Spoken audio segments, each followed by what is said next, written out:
There's something incredibly empowering about slowly, methodically learning to trust yourself. And I think one of the best ways to do that is to learn a craft. It's not a failure to feel stressed or overwhelmed or really frustrated and feel like you want to throw your tools and stuff. You feel like a toddler, kind of. I mean, there's a reason why toddlers feel that way. They're learning a lot, and it's frustrating to learn.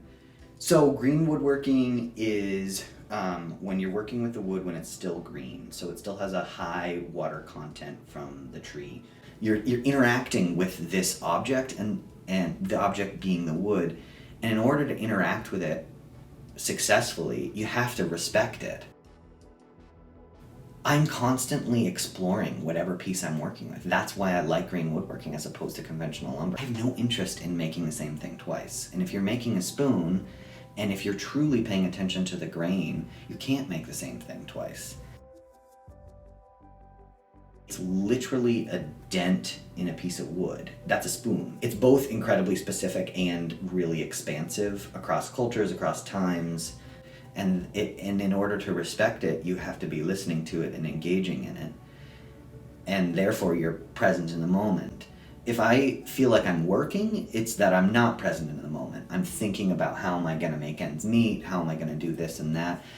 And to pull it back to this kind of infinite well of goodness that I pull out of green woodworking, I just have to focus back on what my hands are doing. You get better at it, you get almost more curious about what other things you can do, and then you have this beautiful spoon that you made. I mean, how cool is that? Even if you've done, even if you struggled to be in the moment and have it feel like a joyful experience, you then have this gorgeous thing that you can either use yourself, you can give to someone, you can serve a meal with that. So it just carries that kind of levity. Like it's more compelling to our bodies to interact with things made of wood that are following the grain, which you can only do if it's green. It has been a huge resource for me in navigating the different mental health struggles that I have. And one of the main ways is that it makes you focus on the body, on your body, and it takes me out of my mind. I have to be very attentive to where the edge of the knife or the edge of the axe is meeting the wood. I have to make sure that my body is safe. There's a high repetition of high intensity actions like using the axe that releases all this pent up stuff I have in me in a really beautifully productive way. If there's any kind of spark, follow that spark.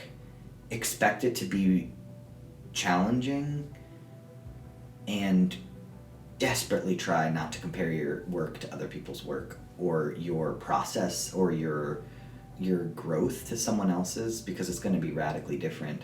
Whatever kind of craft that calls to you, just do it every day.